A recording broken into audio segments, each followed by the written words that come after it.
Denver 7 On Demand is brought to you by Ferguson and BAC Appliance Center, the best in bath, kitchen, and lighting for your home. I'm Ann Trujillo with the latest from Denver 7. More homeowners are reaching out to Contact 7 saying their concrete driveways are crumbling outside their new homes. Several homeowners say Lennar was their home builder. Others say they use Meritage. Denver 7's Lance Hernandez is asking questions about why they're crumbling and who's responsible for fixing them. Yeah, after a year that we got in here, it started flaking off all through here. Schonheim's driveway is deteriorating rapidly. He said work crews had already replaced a section that was damaged during construction. When they did do it, you can see a difference. There's a difference in coloring, which was expected. What wasn't expected is this. The new concrete is flaking off, but also the old is flaking off too. So both times that they poured it, it is doing pretty much the same thing. It's badly crumbling. It's the same at Kelly Nelson's Lennar-built house in the Flatiron Meadows subdivision in Broomfield, where the driveway on both sides of the sidewalk is deteriorating. So it's crumbling driveway, pristine sidewalk, crumbling driveway. We reached out to Lennar. A spokeswoman sent this statement saying, as with all customer care items, we are always willing to meet with homeowners to inspect their exterior flat work and review their individual concerns. Last week, homeowner Jamie Smith shared this email from Lennar, which blamed the crumbling on freezing and thawing. The company said it's not something that Lennar warranties and is not something they would repair. Nelson questions whether it really is the weather. She said she owns two homes here in Flatiron Meadows, one built a little bit earlier than the other one. The concrete at that house is in great shape. We haven't had any problems with that concrete at all. It's the concrete at our new house that was closed in November of 2017 where we're experiencing that problem. And that was Lance Hernandez reporting. If you have something you want the Contact 7 team to investigate, give us a call or send us a text. The number is right there on your screen, and you can always send us an email at contact7@thedenverchannel.com. New health concerns at Rocky Flats. Tuesday night, members of Broomfield City Council will propose a plan to ban oil and gas drilling beneath the former nuclear weapons plant. There is a concern about contamination since the site used to house nuclear weapons. Several environmental groups are worried plutonium is still beneath the surface and could be exposed by the drilling.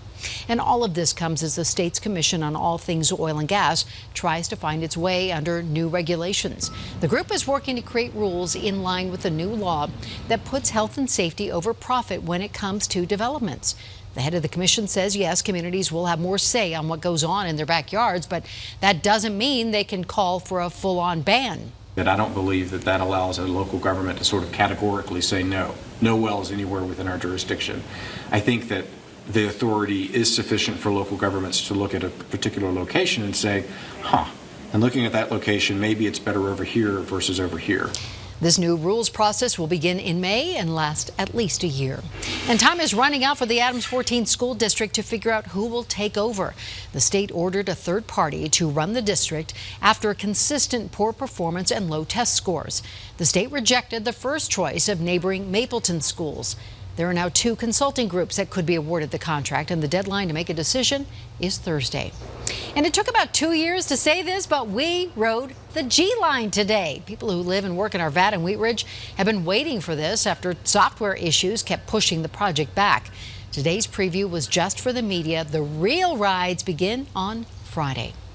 And just southeast of downtown, nestled in Denver's Hilltop neighborhood, is a home like very few others. It was built by a cable TV pioneer who wanted to give back, both then and now. Denver 7's Liz Gilardi has the distinctly Our Colorado story of a man with a heart as big as his bank account. Tucked behind a row of what are affectionately known as the lollipop trees along Leetsdale Drive is a home most don't even know is there. When billionaire cable pioneer Bill Daniels began building his bachelor pad in Denver's Hilltop neighborhood back in 1987, the neighbors were not happy. So he bought them all out, and the bachelor pad became a bachelor spread, consuming the entire city block. Once complete, Daniels had a near 20,000 square foot mansion with 4 bedrooms and 13 bathrooms. This is the most unique property in the city of Denver. There's nothing like it. It was unique to Bill's lifestyle, unique to Bill. It's just very, very different. I think it's one of a kind. Before his death in 2000, Daniels donated the home to the city along with a $4 million endowment to care for it with conditions. Cableland would be the official home of the mayor, and Any nonprofit is welcome to come here. There's only one criteria. You have to use this place to raise money for your charity. And if you're willing to do that, you're welcome to use this place free of charge. those local nonprofits do use the home for about 40 events a year. The city uses the guest quarters as temporary housing for new city hires. As for Denver's mayors, no one has agreed to call this home their home. This rare example of postmodernism architecture in Denver didn't fit many lifestyles then, and certainly doesn't now. Daniels' quarters on the property are multi-level, a bit chopped up, dark and meandering.